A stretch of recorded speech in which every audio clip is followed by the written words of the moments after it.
nothing left for me to hate, so I can lay me down, my brothers, on the ground. I bled today until Coyote comes to raise me up and carries me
Oh, I finished a bit quick there. There we go. Hello and welcome to the Scottish Rugby Podcast in association with the Scottish Rugby Blog. I hope you're all well. It's been a couple of weeks. We've got a fully packed discussion to have with ourselves, and hopefully someone's going to be watching or listening to turn around and say, I agree with you, or I think you're talking. Somebody's already posted a comment on the chat. Yeah. Well, we'll certainly be able to have a discussion about that. The Scottish Rugby Podcast is part of the Sports Social Network.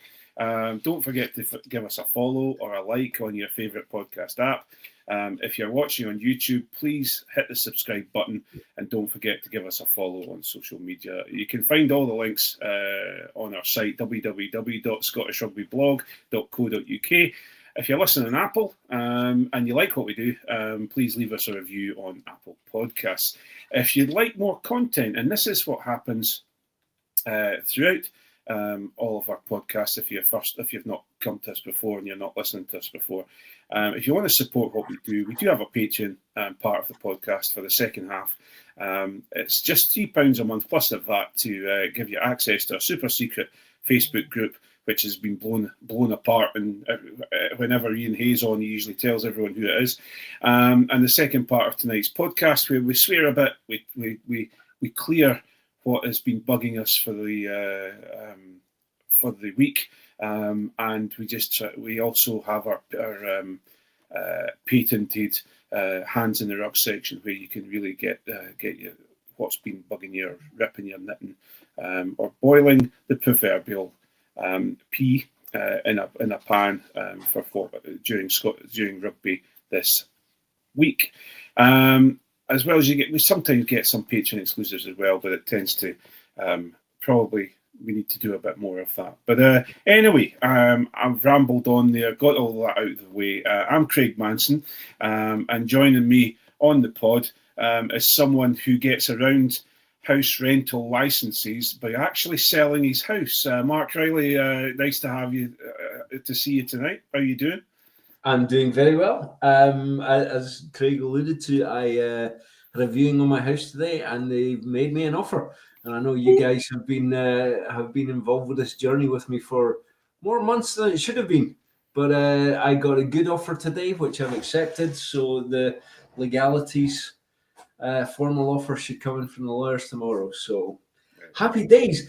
On the other side of things, in 7 weeks, I'm homeless. Well, funnily enough, we've got a very small house, and I don't know if there's actually room. You might not like to live in Cooper and Fife. I don't know. Nobody likes to live in Cooper. Come on now. Pipe down there now. As you've probably heard, the Healings are speaking. And also joining us tonight is someone who has beaten Lily Allen to the punch with a cathartic breakup album, with his 1999 album, Pig, written entirely about his platonic relationship with the local butcher, Allan McDonald. How are you doing tonight? Today, I was so professional. I had it all sorted all the way. Every time I go, realise the bigger unprofessionalism is shoot. That was so professional, right? I would honestly have bought that album. I think had I not actually written it myself. And Brian Dalglish has said so close, Craig. Yeah, so close. I just was, it's almost becoming a thing that I do on the podcast, and I'm really not meaning it to be a thing that I do on the podcast. I'm trying so hard. I do try very Your commitment to the bit is almost as good as Gregor Townsend's. Well, yeah. There we go. But that's another discussion to have. So you lads been up to much apart from selling houses and living in nondescript hotels, Alan? It was the Apple Hotel in Inverness. It's quite nice, if a little mummified. Mummified, not mummified. It's not mumsy. It's not full of chintz or anything. I'm teaching a course about. Learning to teach on a course about trauma in older people, which is quite fun. Wow. Yeah, that's cool. Trauma as in shock trauma rather than, oh, I'm so upset. Teaching people how to walk around behind their elderly parents and boo every so often. Yeah, no, it's how to put really bouncy floors in your house. That's not true. I haven't seen you guys. In fact, we haven't spoken for a couple of weeks. When I did the distillery trip, it's not a distillery. My daughter's now working in the whiskey industry, which is mind-bendingly difficult for my health. But apparently, I got a list from her yesterday saying you need to try this one, this one, this one, and this one. I said, "Oh, I'll add them to my list, but we'll think about it later." She said, "No, I've got wee bottles of each one for you." So I'm loving that. But I've been to the bottling house over in Straven, and lovely little place. It's a new place. Netherfield, it's called. Other bottling houses are available, but a couple of their whiskies were quite nice. But you can imagine a day when you're tasting cask strength whiskey at 56%, starting at 3:30 in the afternoon. You know how the rest of that day is going to go, right? But it was meeting a bunch of lads who are all medical graduates from Aberdeen University, and getting chatting to them. They were all at the do, and then meeting them in the pub later, and got chatting about the rugby. One of the boys is from Kelso, and it turns out one of them, by then I knew they're doctors, and one of them's from Wick. And I said, "Oh, funny, I know a doctor from up that way through the rugby stuff." He says, "Was it Allan McDonald?" And this is in Straven. Talk about a small world. And we ended up chatting, and he knows Alan, he worked with him and all that sort of thing. So I had a jolly good time with that. Small rugby connection with the people that viewed my house today as well. I'm very sorry. I've sold my house today, so I'm buzzing. But the people who sold the house were originally from Twickenham, and it took every ounce of strength I had not to say, "Is that not the Alliance area now?" Nice, though. Nice. Yeah, absolutely. Well, we better just get into this. The news. Well, we're going to talk about that was a rough guide in there, Mark, because we're going to start talking about internationals. So that was, you set me up really well, and it's almost as if we're trying to be professional here. But we go straight to the news, and one bit of news apart from the second bit that I'm going to cover in a second is Duhan van der Merwe at this weekend will be reaching 50 caps. I thought he would have had more by now for some reason. I had it in my mind he'd had more, but obviously the chips away with the Lions has kind of scuppered that a bit. But yeah, Duhan to reach 50 caps, he's named on this as a starter this weekend against USA. And Mark,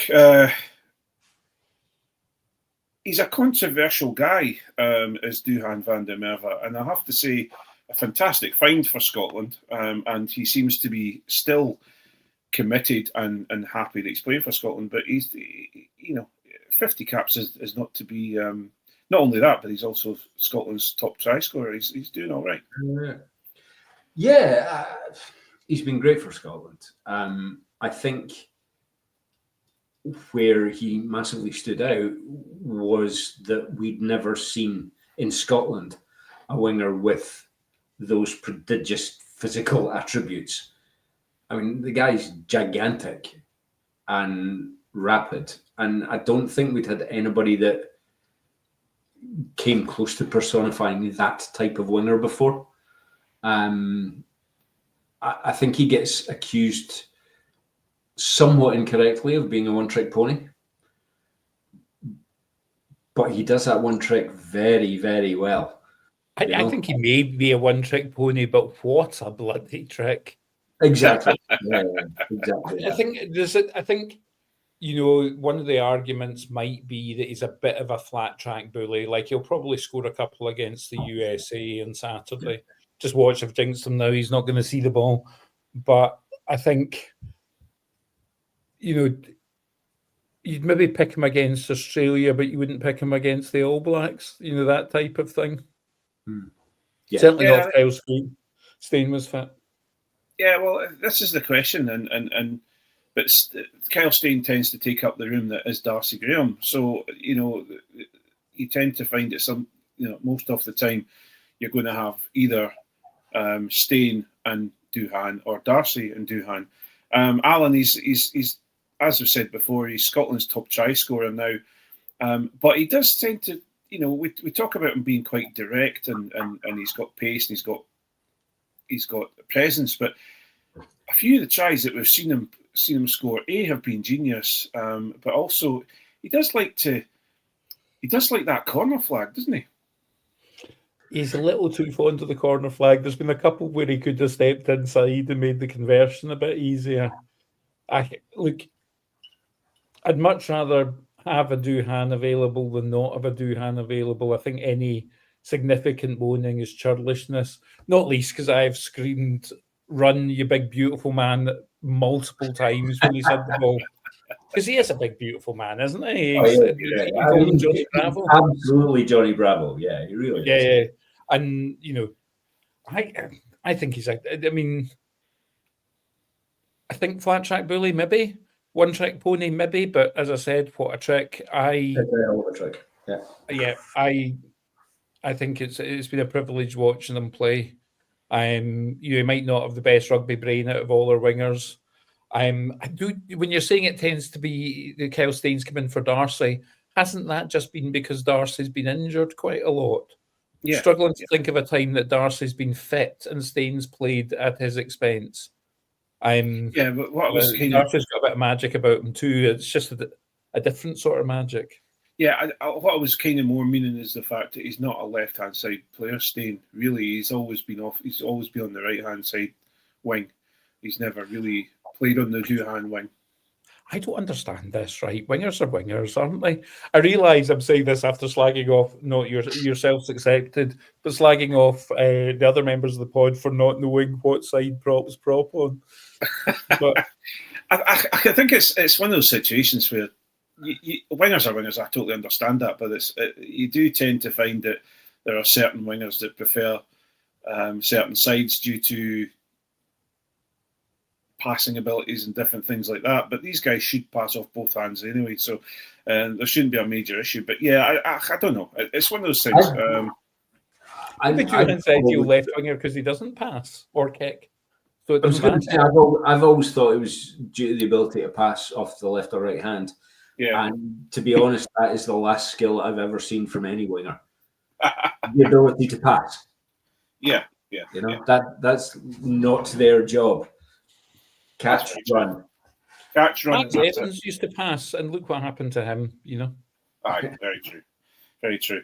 Well, Scotland, as we said, Scotland take on the USA at Murrayfield, 5:40 p.m. kickoff, and it's live on TNT if you're not going to the game.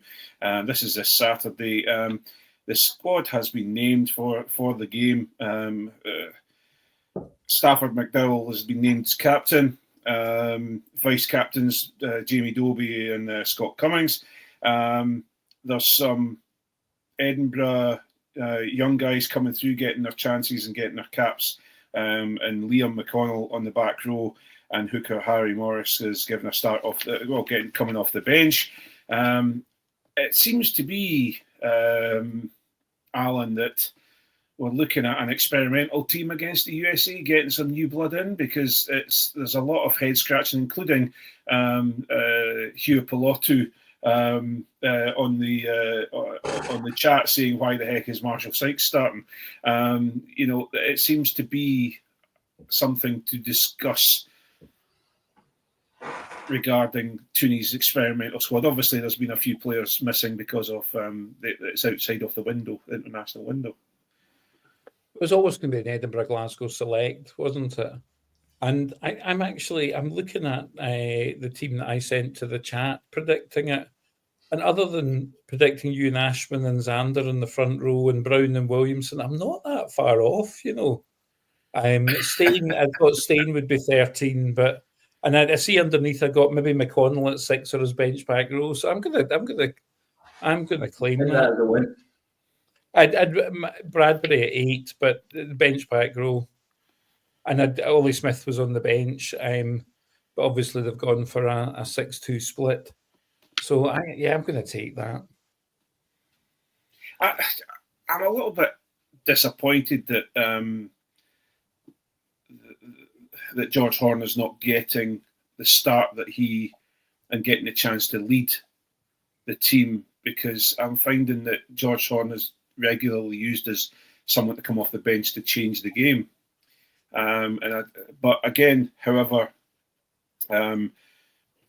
as to paraphrase John Anderson, Jamie Dobie has got one of the sweetest passes on him on a 9 the world has ever seen. So he is, and he's also very much, he wants to win. He comes across as he wants to win. Mark.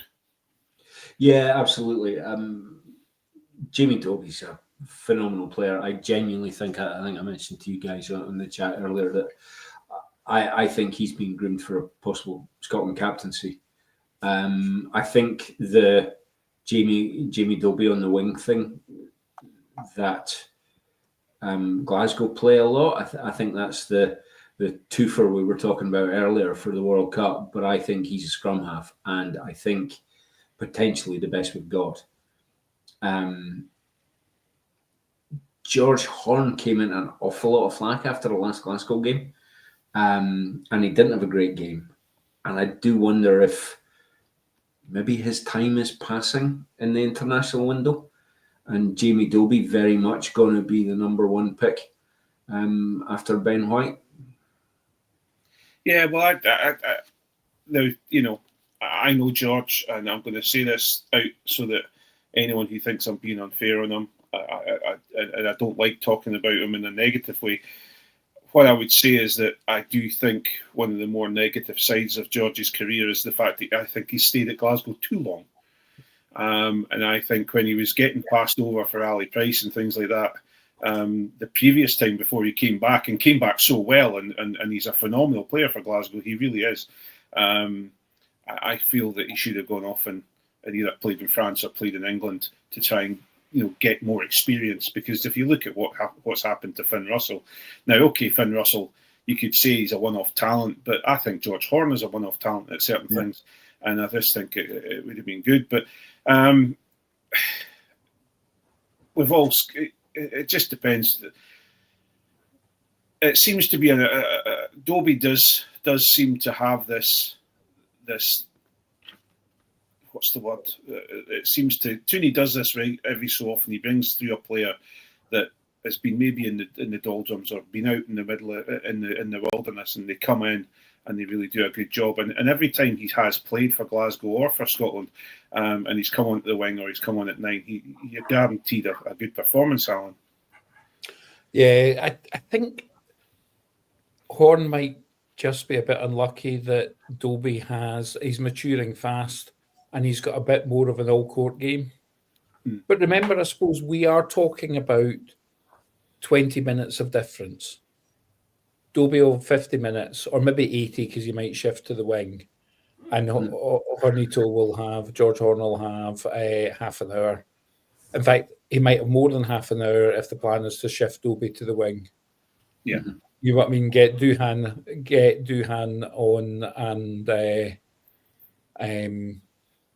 get Doohan or Darcy off early doors if things are going well, and then shift Dobie to the wing, bring on Hornito, and get so. I think that's one of the things that I try not to get too worked up about bench. Who's the bench prop? Who's the bench hooker? And who's the bench scrum half? Because you are effectively talking 20 minutes of difference in game time. Mm-hmm. And yeah, as you say, everybody talks about it's a 23-man game now, and it absolutely is. Yeah. It's not like the days where you warmed the pine for 80 minutes.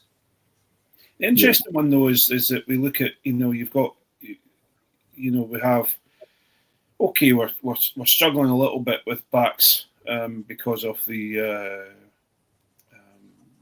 window, etc. But we're seeing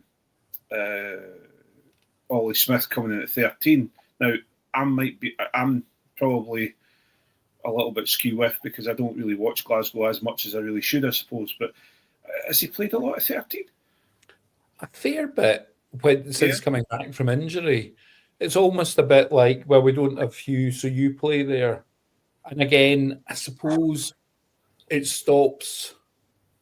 I think there's an element of this, and we kind of touched on it. I think there's an element of this that we're looking at preparations for a Rugby World Cup squad, whereby it's good to have players that don't do just one thing.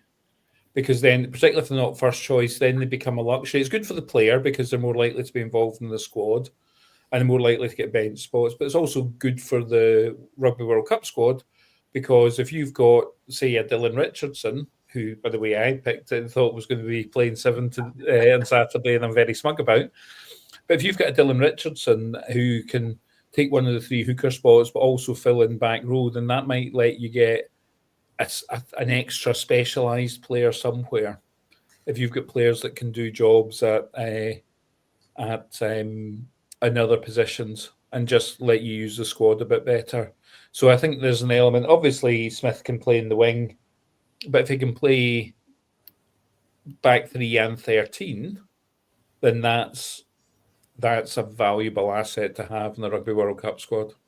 Yeah. I have in my head, and this is purely my impression, I have no stats to back it up, but I think he's played more at 13 since he's come back from injury than he has at 15. I think that's right with Josh Mackay. That's certainly my feeling as well with Josh Mackay. I would have to go and check that. I also did read something, I think it was just speculation, but people saying that potentially this was a Scotland request. Play him at 13. See how he goes. I think it's interesting because with Hugh Jones not being available, that 13 jersey is out there now. Obviously, I take it Sione is he injured? No, I think it's probably keeping them fresh for New Zealand. Yeah, you're looking at, for example, Stafford McDowell, who has some. Am I right? I'm sure he's coming at 13 with Sione at 12 a few times. But I'm obviously a big backer of and his name's just gone right out of my head. The Northampton States player Hutchison. Yeah, Hutchie. I think it'll be an interesting battle to see what happens with Stein and Hutchison. Over the next. I think we should be calling them. We've got Huey Pilotu. I think we should be calling Tuipulotu and Hutchinson as Sione and Hutch. And we could get in the car with the wee red sirens put in the roof. Nice. Huey Pilotu in the chat, because he came back and saying that Kyle Stein has 94 starts in his career, 47% right wing, 37% left wing, 16% centre, so he could play left wing. He's also come back. I knew he'd come back with this. Ollie Smith started 5 games in a row at centre when he came back from injury last season, but only 7 starts there in his career. So, now, hang on a second. Listen, we need to stop this because this is starting to make us sound a little bit professional, and it's not happening here. All right, Craig, just mention the time of day again. You'll be grand.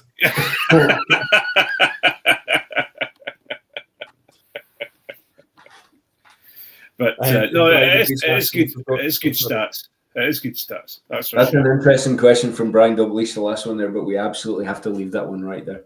Yeah, we'll have to leave that. We'll just leave that at the moment and we'll move on. Paddy Harrison starts at hooker with an uncapped Harry Morris from Edinburgh Rugby sitting on the replacement bench, awaiting to take his first bow. I've been asking for Paddy Harrison to get a start in an international jersey for some time. He's an incredibly exciting hooker.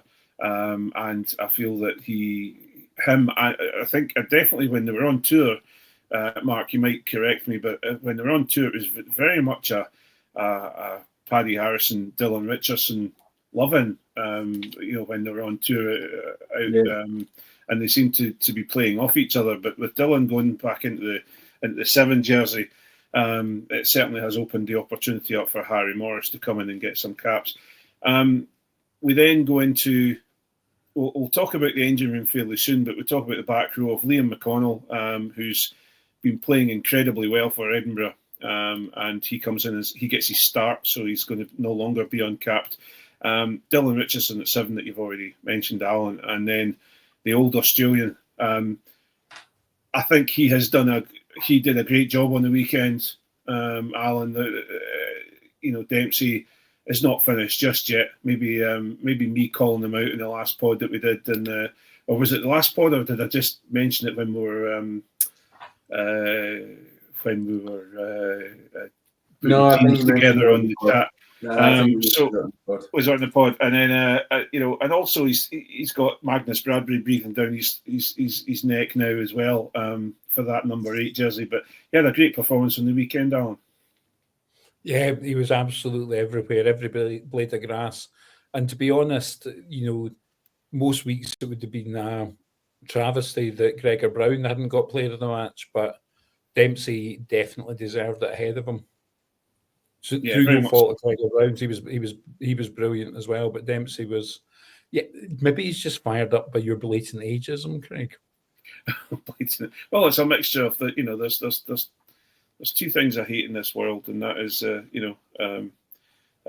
old people and Australians. I was going to say racial intolerance in Australians, and the fucking I can't swear. The Australians. Oh man, what time is that? It's all going to hell. It's all going to hell. So,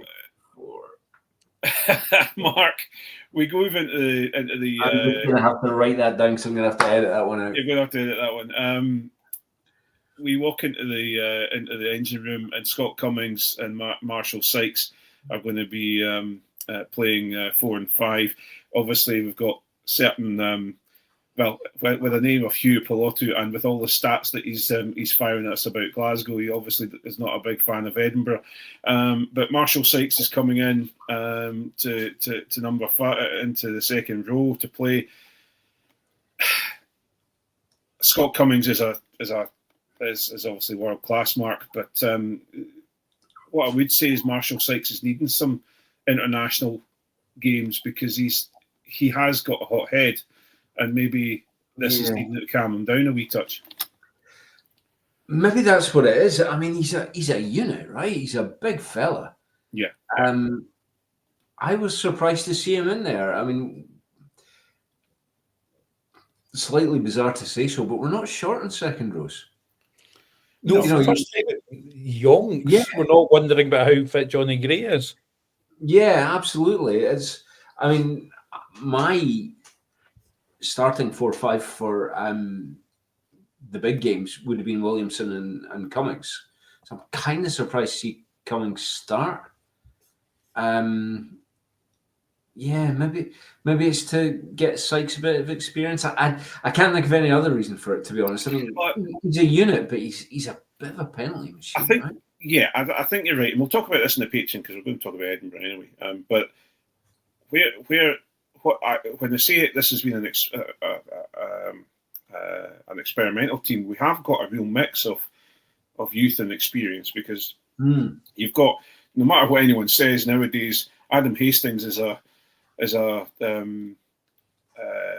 tried and tested 10, and he's going to be controlling things in the back, along with Stafford beside him. You've got Duhan van der Merwe and Darcy Graham on the wings, who have been playing for Scotland for yonks and are well and truly bedded in. You've got Suz coming in at 1, who's an older player. Darcy Ray, well, the least we say about that, the better.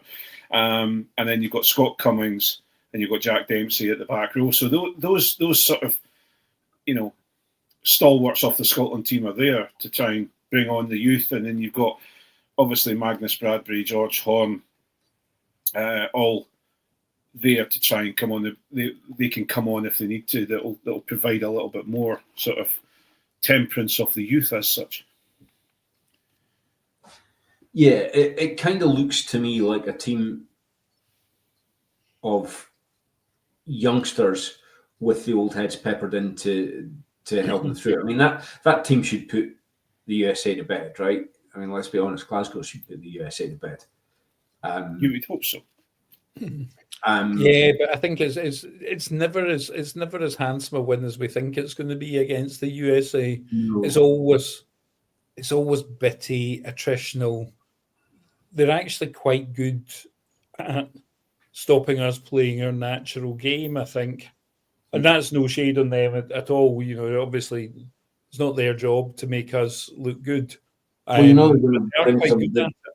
they're going to bring some big blokes with them, and they're going to be ferocious in defence. I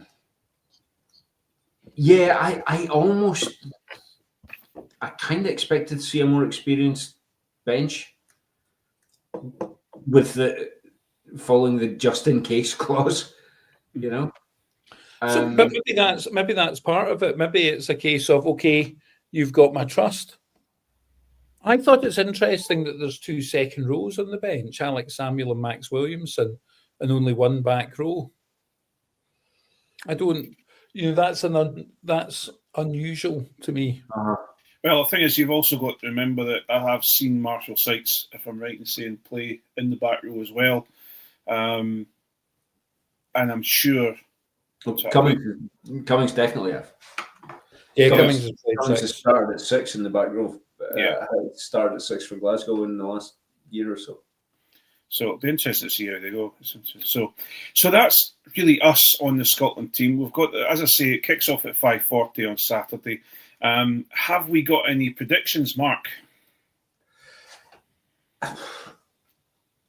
I actually think we're going to win this one comparatively comfortably. So I'm going to say 32-16. 32-16. All righty. And Alan? 26-12. And we're all going to be slightly grumpy about it because that just seems to be the way matches against the USA go. Like, we're going to win, and it's not going to be seriously in doubt, but it's not going to be the win we think we should get against the USA, although that might just be us being Scottish exceptionalists, of course. I think we're going to see a Scotland score by the end of the game in about the 40s, maybe about 42. But I think we're going to have like an absolute hash of it in the first half, and then we're going to accelerate on in the second half. So I think we're going to be about 42-19, something like that. Because I always love them to get a 50. We want 50. But I don't. Every time when we come up against a team that we think we're going to get 50, we don't actually make it. So I think we're going to see a big score, but we'll see what happens. So on that note, we will call it a night for all of our friends that aren't on Patreon. Thank you very much for tuning in and having a listen. And if you like, as I say, if you like what you hear and you want to enjoy more of the chat, and when we get a little bit looser, and believe me, we're going to be fairly loose talking about especially Edinburgh over on the Patreon side of things for the next 45 minutes. Please do join us. We're on Patreon/Scottish Rugby Podcast, I think it is. And you can do that. You can pay it monthly, or you can pay it in one chunk, and you can have lots and lots of chat of us swearing, and also me getting really annoyed at myself because not being unprofessional and communicating the wrong time of day to everyone on the pod. Thank you very much, Mark. Thank you very much, Alan. I really appreciate you joining me tonight. And other times of day are available, Craig. And thank you very much, and good night all. We'll see you later. Good night, folks. Good morning, good evening, good afternoon, and good night.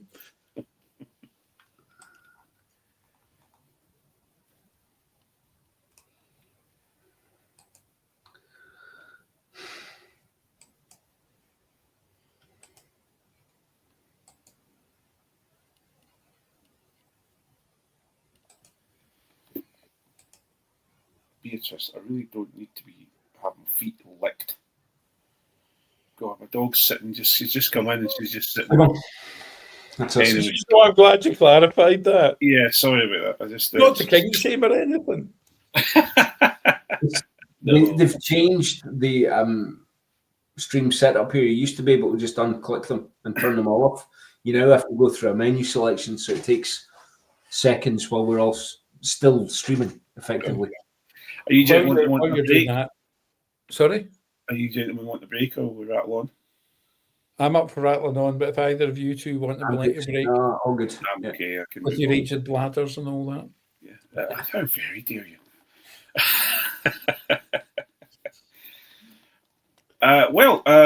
Welcome all to the second half of the pod. This is a Patreon site. Thank you so much for all you lovely patrons for joining us and keeping us going. We really do appreciate it. Sorry about last week. We just had a mixture of school holidays, and as you probably know or have heard, I've not had a fantastic couple of weeks, so unfortunately I wasn't really in the place of mind to be part of the pod last week. So my apologies to you all, and I hope you don't mind us taking that week off. But really, now we've got the internationals coming up, we should be giving you full steam ahead, and we'll be here every Thursday, I would hope. And we will give you the breakdown of what's happened and what's coming up, especially when we're coming up to the New Zealand game, etc. There should be some interesting things to do and talk about. But at the moment, we are going to just go headlong into the two professional teams, because I'm sure we've got a fair bit to say. But we'll start off with the good bits. Glasgow 21, Bulls 12. Tries from Sione, Nathan Macbeth, and also a penalty try. Alan, the Bulls did not come along to Glasgow to lose that game. They were a pretty strong team, yeah? Absolutely. And look, if it wasn't for a very close sort of 14-point swing, and it was admittedly a forward pass early on in the build-up, etc. Was it a knock-on? When the ball went forward somehow, I can't remember quite how. It was a knock-on. It was a knock-on, right? But had it not been for that, that would have been a very different complexion in the game.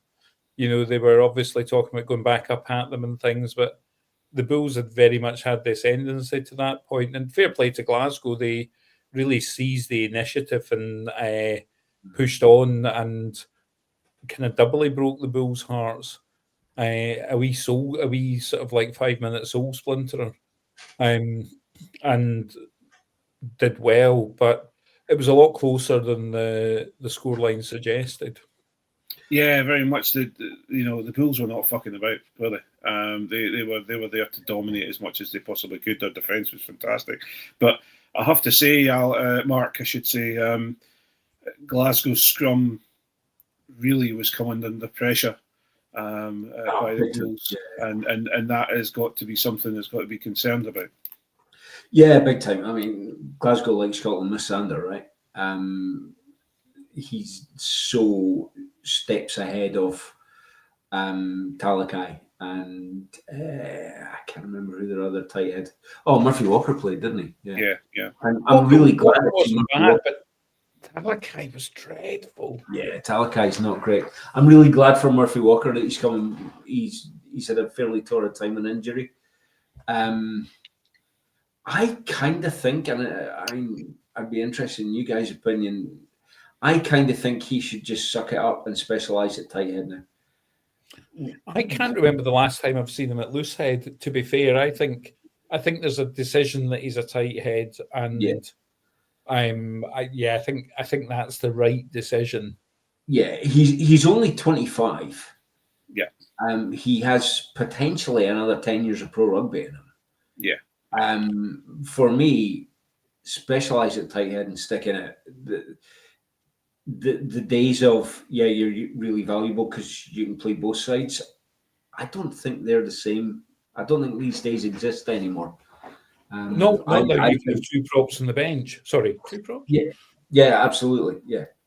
So, the thing is, though, Alan, 1 and 3. Take that's the hooker. What we've been in the conversation. We had a fairly big conversation over the last couple of days in the chat, and we are having a wee giggle about it. But when you're playing the USA and you're starting tight head prop as Darcy fucking Ray, and that is his middle name. We've gone through the experimental Javan Sebastian, who showed promise and then absolutely listened to John Anderson and let the prophecy come through that he was actually gash. He's away down to Cardiff now, and where he scored a try. Fucking scored against Edinburgh. We've gone through all the prop pish. I think I totally agree, Alan. Is it not correct to say we need a tight head to be working hard and doing the things that Xander does, and the only person that we can really look upon is Murphy Walker. Yeah, and the nice thing is 25 is kind of like pimples and voice breaking in terms of prop age, isn't it? Yeah. It's positive prepubescent. It absolutely is, and then we have you've got Jamie Batty now. The Jamie Batty bubble has well and truly fucking burst. He has been, he has played well for Glasgow over at certain times. He's got himself back into the Scotland squad. He's played for Scotland, had a couple of international jerseys, but really the Bulls found him out on the weekend as well. No props, no platform.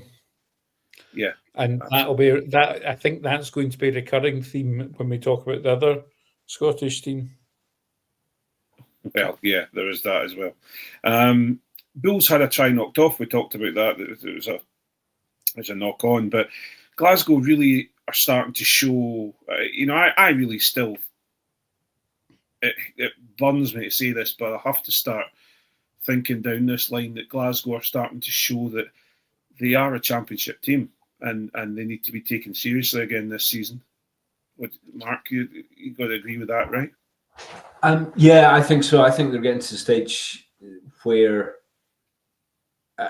it's almost a little bit more reflective of the team from the 23-24 season than the team from last year.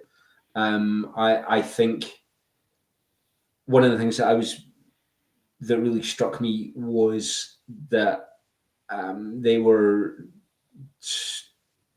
7 points to, I've got it written down. They were 7-12 down to the Bulls after 60 minutes. So to me, that's a winning team mentality. They've dug it out in the last quarter. I mean, granted it was at home, but to then win that by putting another two converted tries onto the Bulls in the last 20 minutes, that's a good mentality they're showing. Yeah, very much so. And Alan, you're looking at a team that, didn't have the platform that we were talking about. The scrummaging work was, and my only concern is that which was starting to show a little bit, was if the Bulls had played their game correctly, put pressure on them in defence, make them knock the ball on, take a scrum, get a penalty, knock the ball into the corner and score a try. But Glasgow managed to take their their failings and actually turn them into positives and get those last, work away to get a game win. Yeah.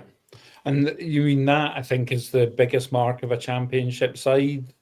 You've got a situation where you've got injuries, you've got you're struggling in a certain area because your replacements aren't as good as the players they're replacing, and yet you're able to come up with something.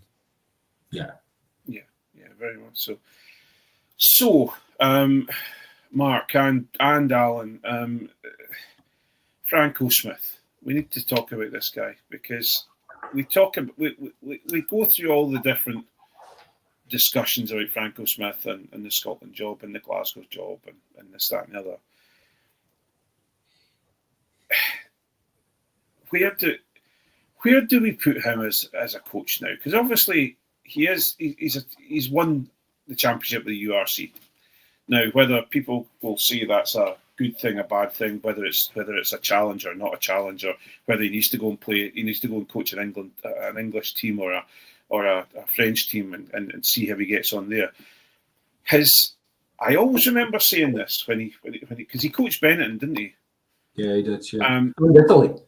Yeah, and then he went to Italy with Benetton, and then he went and coached Italy.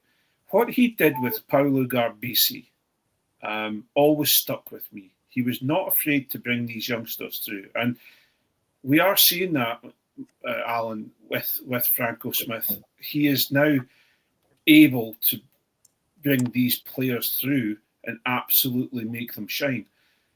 This doesn't seem to be happening very often in other clubs in the URC. No, and I think that's. I really like the idea of Franco coming to Scotland because, he's had a shot at international management. It didn't go quite how he would like, but actually probably laid the foundations for Italy being Italy's current resurgence. So him coming to Scotland, I think, would be good, and actually being good at bringing on youngsters. We've jokingly spoken about how Scottish rugby has an anorgasmia problem, in that because so often the coming man doesn't. And I think he might actually. He is the type of coach that will bring in youth players and do so in the conditions where they're not thrown to the wolves and they thrive. I mean, it was sheer luck that Xander developed the way that he has. Well, sheer luck in Xander himself is why that's happened, because he's, he's an exceptional person, but it's not anything we did as a nation. It's luck. So I think bringing someone that knows how to bring you through and lets you thrive would be quite something as Scotland coach. So Franco for Scotland, definitely. Yeah. Well, the question though is also then, Mark, though, they always talk about it when you're working with a team, you're with them every day. It's very easy to implant or transplant or implant your sort of your morals, the way you play rugby, your style into them. But when you're only meeting every 3 months or whatever, and you've only got a small amount of time together, would you think he would find that a little bit more difficult? Because everyone tells us that Franco Smith is one of those coaches that you want to play for him. He makes you want to play for him and please him. Will he lose that when he goes to international rugby? I think people are right. I think it's going to be more difficult, but that's clearly not to say it's insurmountable, because that's how coaches take the step up, right? Do I think Franco Smith is capable of doing that? I think he probably is. And a lot of that is based purely on what I see at Glasgow, but also from what little you see of him in the public eye. He's not a guy that's doing things with fiery speeches. He's getting into people's heads and selling his vision and selling what he wants done and doing it over a period of time, which works fine at international level as well as club level. You know, people will spend time with Franco, hopefully getting that feeling into his game, and then they might not see him for 2 months, but they'll remember that kind of way of dealing with people a lot better than they'll remember a fiery speech or indeed a PowerPoint from our current coach. I think Franco is strong. I'm the daddy you never had, and I don't ever want to be this disappointed in you again. Energy. Yeah, I think you might be right about that. I think also with a shit scary fucking accent as well, that you don't want to be a disappointing daddy who will come in and go, "Hey, motherfucker, get it fucking sorted out." Although I don't think he swears. I think he's very he's a very religious. Well, lots of Africans are very religious. Yeah. But I think about the South African accent, and I say this with love and respect. It sounds like you're swearing even though you aren't. That's right. I just have one of my favourite. There's a wee meme that's there, and it's a guy gets pulled over, and he's and the police officers are there, and they're just chatting to him, and he's like, "What if I give you a bra?" And they're like, "Bra, a bra, a bra," and it actually is a braai, and they're sitting there having a barbecue at the side of the road rather than a bribe. I just find it very funny. Anyway, that's what they say. Yeah, mate, that's lekker. What'd you fucking call me? Well, I've held off as much as I can, and I guess we're going to have to talk about this. I've conveniently just finished my iron brew, so I'm going to go and pour a glass of wine for this one. I'll be back. Okay, right. Well, so Edinburgh 19. A pint glass. A glass of wine in a pint glass is pretty fucking respectable, I have to say. Unless it's Buckfast, then he has to take it straight at the bottle. But and you two, the thing is, you two both drink on this, and I'm sitting here absolutely teetotal on the pod. It's ridiculous. I'm going to have to go back. I've not had the drop tonight. No, what was that? You were drinking out a short glass then? I'm in a hotel, so I'm just drinking my fizzy water. Right. Okay. Well, I'll take that back then, because I was going to start saying maybe I should go back to just being a contributor, so I can get 5 beers in and say the wrong thing. And have Rory having to, although I've managed to say the wrong thing without fucking drink, but that's a different story. Well, that's the pages of it making more sense or less sense than usual at the end of this one. When John and I did the head-to-head a few weeks ago, which I thoroughly enjoyed, by the way, and John did the presenting, John was sort of happy days. Maybe I need to start drinking again. I don't know. Edinburgh. Talking about driving to get a drink, Edinburgh 19, Cardiff 20. Edinburgh, as per last week, kept the lead until the end. Tries from Shiel, Ashman, and also Lewis Wells, who is going incredibly well. Well, there we go. But high numbers of penalties cost Edinburgh. Mark, I'll come to you first. Is this just fucking Groundhog Day? Where, I was listening to the Scottish, the BBC Scotland's rugby podcast, and all we had was basically, "Oh no, everything's okay." Edinburgh have just had too many away games and not enough home games, and fucking bollocks. It just comes across as just. Yeah, no, I'm sorry. It's utter bollocks.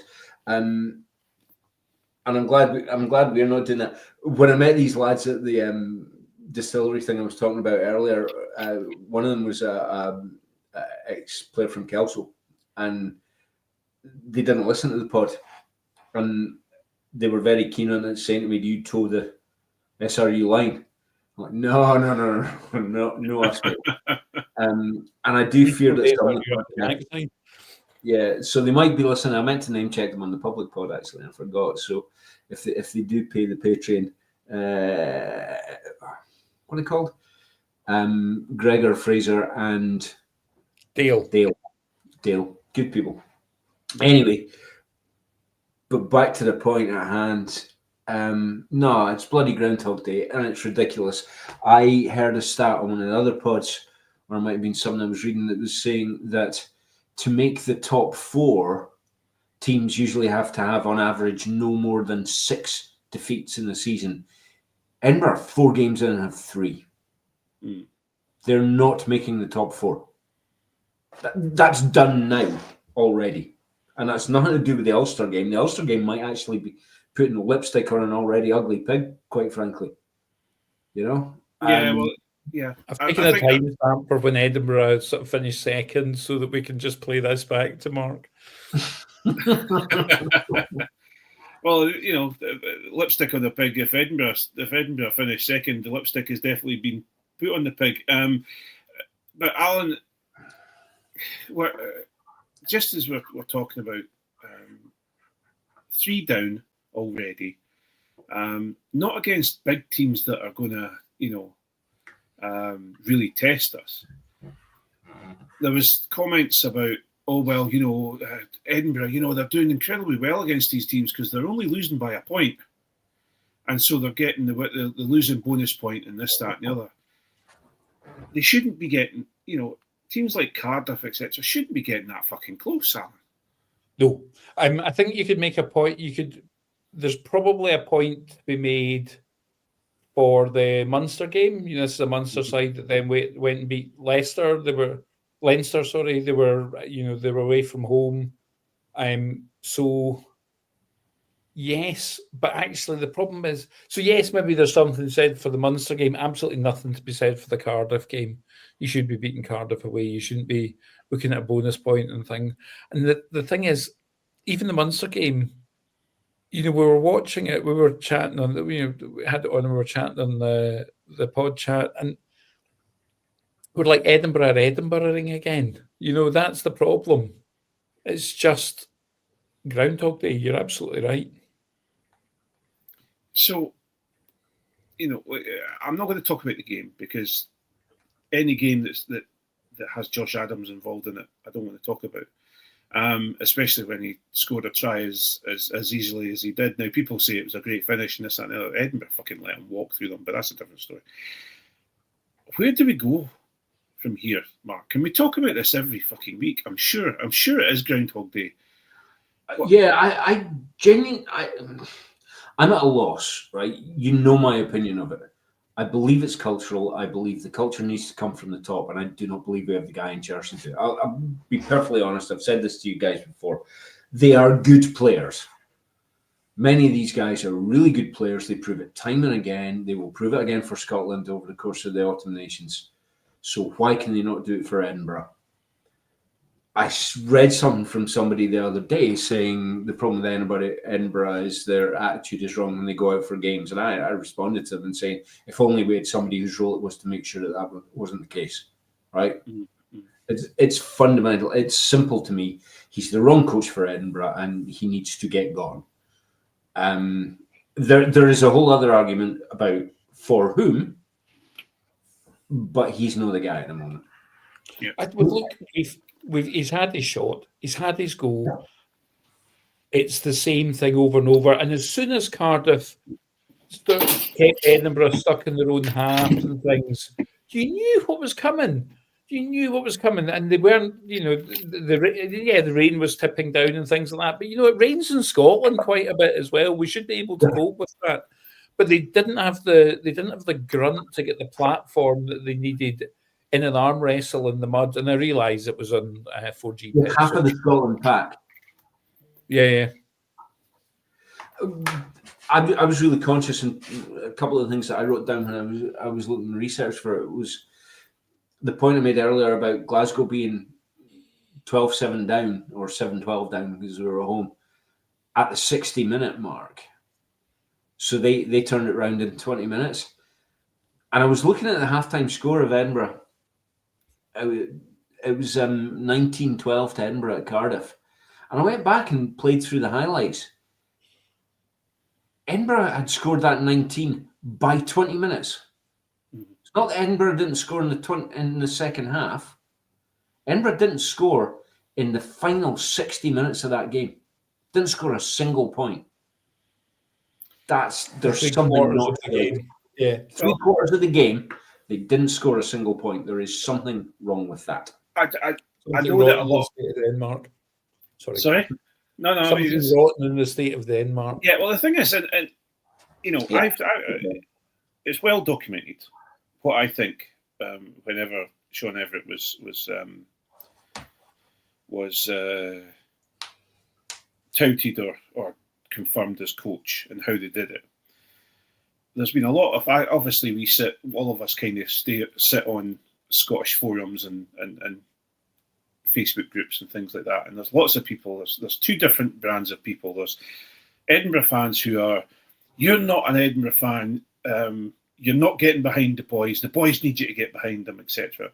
And there's the other Edinburgh fans who are just pulling the team apart all the time. And I unfortunately, I'm trying to straddle both sides because I'm not pulling the team apart as much as I really maybe we should do. I don't know, but I am absolutely pulling the coaching apart. And I'll give you one example, and the reason that I feel that the coaching is wrong and something needs to change, because you've got members of that team played in Cardiff this weekend who are being touted of being part of a team who could beat New Zealand in 2 weeks' time. Yeah. So we can't be sitting there going, there's a problem with the players, there's a problem with the players, there's a problem with the players, and then next time you step into the Six Nations or you step into the Autumn Nation Cup and say, well, I've got a good chance of beating. There's a good chance we beat New Zealand. There's a good chance we'll beat this team, that team, whatever. There's a chance that we might come second or in the Six Nations. Well, all of these teams, all of these players, and you can mention them by name. You can talk about Pierre Schumann, Johan van der Merwe, Darcy Graham. You can talk about Magnus Bradbury's on the peripherals now, Dylan Richardson, Ewan Ashman, all Paddy Harrison maybe, all of these players that are playing incredibly well for Scotland are almost half-hearted with Edinburgh. So either they are too comfortable at Edinburgh and they're being taught by the SRU that Edinburgh is a safe space for you and it doesn't really fucking matter if you win or lose, just make sure that you stay safe for Scotland. Or they are not putting 100% out in the field because they're too comfortable, or the coaching stinks. And I'm sorry, to go out there and to put together, everyone's buoyed about, oh, look, we nilled Benetton. Now, Benetton, yes, are a serious team. Apart from what John Anderson says, Benetton's a serious team. Yeah. And I was impressed with that, a nil of it. But Benetton obviously had a fucking off day, because if we're going out and then absolutely, having a fucking arm wrestle with Cardiff Rugby, there's something going wrong here, Alan. Do the fans need to get behind the team so that they can push more in the scrums? Just add the fans' weight to the team, because that's the only reason I can see for a get behind the boys, as there is in some fan fora. You don't want to be slagging off players. I think you're right not to be pulling players apart, but the performances aren't good enough. And look, the reality is, you can't change a whole squad overnight. You can't change a coach. I'd rather have Kenny Everett than Sean Everett coaching, even now. I think I made the point. We were chatting as we do on our chat group, and I made the point. I could coach this team, and they'd win one or two games because the players are good enough. Yeah. Sean Everett should be doing better with this group of players. And it's a dreadful disservice to the players that they don't have a coach that brings that out of them. Yeah. I actually feel for the players a bit, because I've met, as you know, I have friends who've played professional rugby. I've had friends who've played international rugby, as I'm sure you guys know as well. Anybody who has reached that level, and bizarrely, I have a friend who was an international squash player. Anybody who has got to that level in their sport is uber competitive. They are uber driven. I have never met such single-minded winning machines as my ex-pro friends in any sport. So there's something else wrong, because I do not believe these guys that got to that level did it with just going, look at me, I'm a wee bit strong, a wee bit talented, so I'll just go and play some pro rugby. These guys are driven to the nth degree, and they're being done a disservice, in my opinion, by not giving them a coach that helps them. Your point, Alan, is that you're agreeing, or you've got a point to make? No, that's agreement. That was from give us a clue. I realise it doesn't work in a non-visual medium, but not good. You point, you're on the nose. Yeah. So for the listeners at home, I agree with what Mark said. Well, for me, I have to say, I would rather. I would have more respect for Edinburgh as a team and the SRU if we grasped the small, us being the small team and Glasgow being the big team, and we grasped that and owned it and got. I'm going to say this, and it's no disrespect to the players that are there, but we moved on our expensive players and brought in some youth, and said, right, what we're going to do is we're going to use Edinburgh as a development team for Scotland, Glasgow, etc. Now, I wouldn't be massively happy about it, but I would have more respect for the team than seeing this group of fantastic players, some of which are in the top 5 of their profession and their position, being fucking wasted. Yeah, Jamie Ritchie was absolutely fucking wasted at Edinburgh. Yeah. Look at Blair Kinghorn. Blair Kinghorn was an Edinburgh man through and through, and look at where he is now. And he is on his own merit. It's none of this, Blair Kinghorn's just this or that or the other. He's on his own merit, playing with the fucking Galacticos. Yeah. You know? He's thought of as one of them now. Yes, yeah. So a different player altogether. Fabulous. So I'm really... I'm almost at the point of not watching the fucking games because I'm that angry, and I've got to deal. My wife, the current Mrs. Wanson, continually says, "Don't watch the game because I can't deal with you being so angry all the fucking time." Yeah. And it is just sheer frustration at some phenomenal players going to fucking rot. Look at fucking Ben. Healy. Yeah. Absolutely fucking. The second coming of Munster rugby is now wasting away. Yeah. Wasting away. The Irish were raging that he came to us. Yeah. Because they saw a great talent in him. And he's come to Edinburgh and was benched for 1 year and has barely played for another. I don't know what he and Ross Thompson have between them, but Healy seems to be out of it now. This Cammy Scott, who's playing well, has come in, and Healy's just signed an extension. In his shoes, I'd be spitting teeth about how there's English teams down there that would give him a good wage as a 10 or a backup 10. Mm-hmm. I'd be fucking out of there. Yeah, exactly. But it's I don't understand it at all, and I do not believe. I simply can't believe that a collective malaise has just pervaded through the players. The players don't do that themselves. The organisation does that. Organisational culture. See, you've got me on my Here we go. You know, guys, this is my thing, right?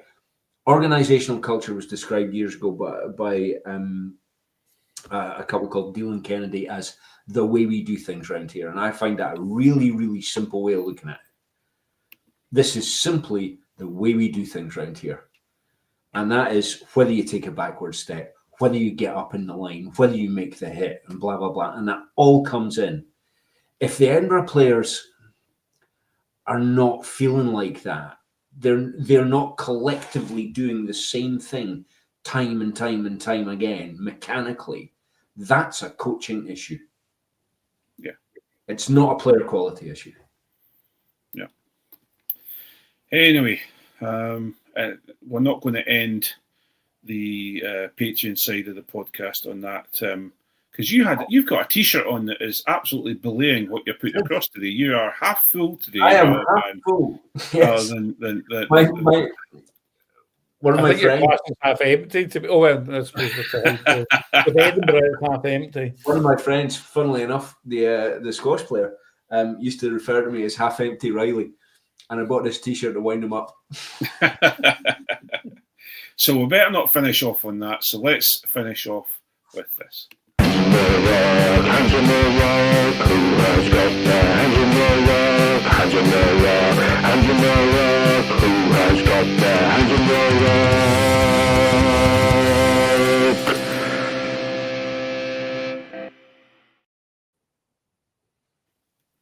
rock? It is the patented Scottish Rugby podcast, Hands in the Ruck section. Alan McDonald, what has been boiling your piss this week? People referring to Johnny Matthews as a try machine. Johnny Matthews' tries almost exclusively come from the back of a dominant Glasgow line-out maul. And saying the hooker's part in that makes him a try machine is like complimenting the father for his part in childbirth, in that he does a small and slightly effortful bit at the beginning and then just gets to hold it when everyone goes, oh, and everyone's delighted. It's ridiculous. Obviously, Johnny Matthews has got loads of tries, but it's the Glasgow line-out maul that's got the tries. He just happens to be the man holding the ball when they go over the line. I will allow that line-out throwing's perhaps a little bit more tricky than conception, because I've never managed to do a decent line-out throw, and I've got 2 kids, so I would have to say that it's a little more tricky, but only a little. I would suggest that my ball throwing is far better than actually my lovemaking, but that's a different story altogether. Your lovemaking is also your ball throwing, and I am so sorry. Easy, whoa. Mark, what's your thoughts on Johnny Matthews? Because I have plenty of thoughts on Johnny Matthews, but I like him as a player. I like the speed that he's got in the open play and such like, and he has scored, or if not scored, made some great outside breaks as being the edge forward and things like that. So I do like him as a player, but I also agree with Alan's analogy. I think it's perfect. A lot of people saying, what the hell has Johnny Matthews done to Gregor not to get picked for the Scotland team? I get that point also, but I think with Richardson and Patrick Harrison coming through now, I think Johnny's days are long gone. I think Angus Fraser, he's 32. Yeah. He'll be 34 at the next Rugby World Cup. Yeah. What has he been? Well, there's 3 people ahead of him in the queue anyway, plus prospects coming through. That's what he's done. Yeah. Listen, he's a great club player. He plays with a smile on his face. I love watching them for Glasgow. I think there's something, but it's all right to be a club legend and not make that much of an impact in the international scene. And we have, ladies and gentlemen, I give you Roddy Grant. Or indeed, and although he's got more caps than he should do, given the positive riches, Rob Harley. Yeah. Big Bad Bob. I loved him playing for Glasgow. Oh, great. But he just wasn't at international level. One of the best descriptions I ever heard, I can't remember, it was one of the opponents described Rob Harley as every time he's in a ruck, he has like 7 or 8 elbows. And I just thought, I love that description of a nasty, gnarly 7. You know, that's people do ask what has Johnny Matthews done to stop him being picked by Gregor Townsend. Well, unfortunately, every time he pulls on a Scotland jersey, he looks like a monkey fucking a football, to be honest with you. He absolutely fucking ruins it. I'm sorry, but he does. Every time he's pulled on a Scottish rugby jersey, he has not performed. Everyone who is outside of the Glasgow sphere is look. Sorry, Alan, I caught you out unguarded there, but it's true. Every time what I said wasn't going to be the harshest thing anyone said to me. Outside of his Glasgow fan base and his Glasgow bubble, he has everyone's looking in, going, "Can you not?" It's that whole thing of Donald Trump. When Donald Trump tells these fucking lies, and you watch all these people saying that that Donald Trump, all these cabinet members who are telling him he's the most fantastic, wonderful president in the world and everything. I feel that that's Glasgow fans talking to Johnny Matthews. They all look at him and us in the other world of Edinburgh and maybe just jealous. You might be right, but in the other rugby spheres are looking in, going, "What the fuck do you see in him?" Because every time he's come on it to a Scotland jersey, he's not been very good. So I think just as you say, he has an incredibly great and good club player, but he is really not worthy of a Scotland jersey.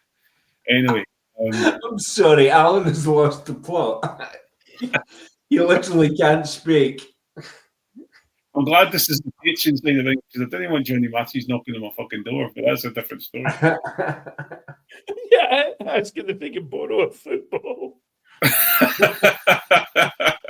Can you? And he's Liverpudlian accent. "Excuse me, sir. Can I get my ball that's fallen in your back garden?" Oh. Anyway, moving on. Mark Riley, what has been upsetting you? Yeah. What has been keeping your glass half empty this week? I'll bring it back down to boredom, I'm afraid. The SRU's new head managing director of women's rugby, the first managing director of women's rugby for Scotland, who has responsibility for development, pathways, commercials, and all that sort of thing. It was the whole statement about it after, and I think the exact wording was an extensive search and recruitment program. Turns out, she's in the office next door. And it's just like, come on, SRU, really? And I don't understand, is that, I mean, I don't know much about Gemma Fay. She's an ex-Football International goalie, I believe, with no commercial background whatsoever. And from what I can pick up, is not universally liked within the women's game. That's what I'm reading and picking up on socials and pods and articles I'm reading and that kind of thing. She might be excellent for the job, but it's the whole thing about all of this recruitment. They've not got a head coach, and yet they found their new managing director in the office next door after an extensive recruitment policy. It just makes the SRU look a wee bit half-arsed. Yeah, I have to be... Gemma Fay has been involved in Scottish rugby very close to when I started in Scottish women's rugby, and let's just say I would have liked to see someone who, for example, I started in Scottish women's rugby 12, 13 years ago. And we all know what a shit show Scottish women's rugby has been and has continued to be up until the World Cup, where we had players going to the World Cup who still didn't know whether they were going to have contracts next in about 3 or 4 weeks after the World Cup. So I honestly was hoping for more. I certainly didn't want to see a less qualified man get the job. I'm glad to see, and I'm sure Gemma has been in post for a long time with the SRU, and I'm sure she knows the SRU inside out. I'm sure she knows women's rugby now, or the cogs of women's rugby in Scotland inside out. And she may do a fantastic job, and I really hope she does. I really, really do hope she does. Yeah, big time. But it's the whole thing. It's the whole joke that we have about we're going to have to go and have write a stern letter from the Irish Rugby to the World Rugby Referees Association. Hang on a minute, we'll just stick it to the door downstairs. Yes. And it's that same thing. We do need to. I'd like to see their workings, rather than anything else. Now, please, if Gemma has been absolutely at the forefront of the expansion of all the contracts, etc., 2-3 years ago, and she's been involved in all of that, then well played, and Scotland really have moved forward in Scottish women's rugby. But I think there's more.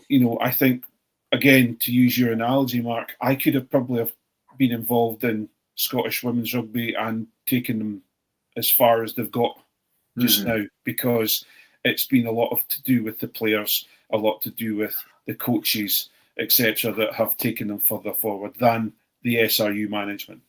I was very interested to read in the press release about Gemma Fay's appointment that she has been involved, and whilst not crediting her directly with it, it was mentioned as part of the reason she's got this job is the sellout performances, sellout stadia we're now seeing, and all this sort of thing, and record attendances at women games, with no mention whatsoever of Brian Easton and the fucking team. Because for me, that's why I was going. Yeah. I think it's entirely reasonable to have these reservations, and they may well prove to be accurate. We've been here before. I suppose she's been appointed, so it's now we have to give her a chance to prove these reservations wrong. Yeah, so that was my point. My hands in the ruck was not Gemma Fay. My hands in the ruck is the SRU's recruitment policy, once again coming up with the right answer, being the person sitting in the seat just in there. Yeah. Which it's happened often enough as to be a little bit smelly.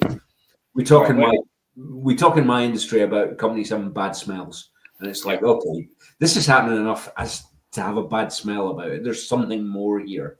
Yeah. And it almost smells worse, Mark, if you will indulge me for a moment. It smells worse than the infamous ski trip where I thought one pair of rugby socks would be enough to ski in for an entire week. Well, I hope she does an absolute fucking sterling job, and I hope that I'm eating my words. Absolutely. In 3 or 4 years, and I really hope that the women's game in Scotland goes from strength to strength under her guidance. I really do, and I will. And if she asks anyone to support her and to work hard with her and put input and get and work with her to make Scottish women's rugby more, far stronger than it is at the moment in time. We as a pod, and me as a fan of Scottish women's rugby, and as someone who's involved with Scottish women's rugby, I will give her my 100%. But here, I completely agree. I hope she does a fantastic job. As I say, I have no knowledge and no opinion on Gemma Fay as a person. I am concerned about the process. Yeah. And I'm quite willing. I know they won't hear us on here unless they have a Patreon account, and I wouldn't put past Scottish Rugby to have a Patreon account for our podcast. If they are listening, please do. If you want to come onto the podcast and have a chat with us about many things to do with Scottish Rugby, you are welcome. We do not have an agenda. We just like to not kiss everyone's arse all the time. And we will be. This is ridiculous because they're not going to be listening, but we will be civil and respectful, even if we don't agree with you. Absolutely. What we say, expect the same reciprocated. Yes. There we go. It feels like we've just put out a manifesto into the ether. We'll finish up with me. I have to echo my colleagues on the chat while Glasgow were playing and post Glasgow's game to just echo a little bit of what the fuck are URC thinking, making Andy Good a commentator on the URC. He is fucking terrible. We've talked about this before. Please, please, please remove the man from the URC, especially commentating on Scottish teams playing, because he's been denigrating of Scotland, Scottish rugby, and Scottish teams in the past. How we can have him on Premier Sports commenting on Scottish games is beyond my comprehension. Yeah. Just because he knows Jim Hamilton doesn't make him qualified to talk about Scottish rugby. But anyway, that was that for me. I just find it incredibly. I was really struck by the Glasgow game where they had Ryan Wilson and Andy Good, and the Edinburgh game away at Cardiff, they had 2 Welsh guys. Yeah.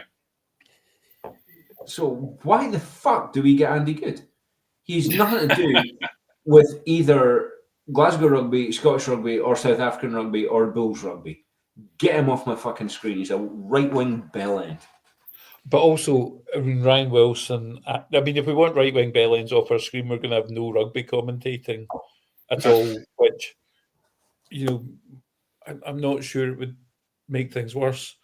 Well, we still have Andrew Cotter, but and also, what's his name? I've forgotten his name, but who has gone on a course to learn all of the pronunciations of the Islanders and their particular. Oh, it's Jamie Lyle, isn't it? Jamie Lyle, that's it. Yeah, he's a good lad, Jamie. I like Jamie Lyle. I thought it was bloody weird at first, but he got it all right, and all the other commentators are jumping on the bandwagon now, which I find quite amusing. But at least he knows how to say Fagerson properly instead of exactly. God's truth. If we can say Tchaikovsky and Dostoevsky, we should be able to say Tuolangi. Do you know what I mean? Yeah. Absolutely, yeah. And anyone who is literally paid to do a job like commentate can say Fagerson and not Ferguson. It's literally 2 different fucking names. Yeah. You know, he really annoyed some people because he kept calling it Chile rather than Chile. But that's what Chile call it. You know? Chile, yeah. Yeah, absolutely. We should generally call people what they want to be called. Yeah, exactly. And that's why I constantly call people cunts to their face. Anyway, on that note, gentlemen, thank you so much for joining us tonight, and thank you to all of our patrons for tonight, and also the wider audience who joined us earlier on. We are going to have a fabulous weekend, a great Scotland win, and it's been great to get back and chat with everyone, and hopefully we will be back next Thursday to have a discussion, whether it's during the day, whether it's night time, whenever, Alan. We will. Other times of the day are available.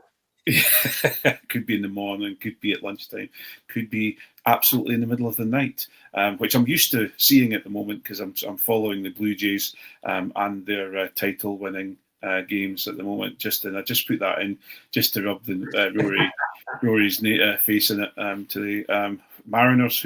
Anyway. Thank you so much for tuning in. Thank you, gentlemen, for joining us tonight, and it's a good night from me and a good night from you guys. Cheers, folks. Good night. Thank you.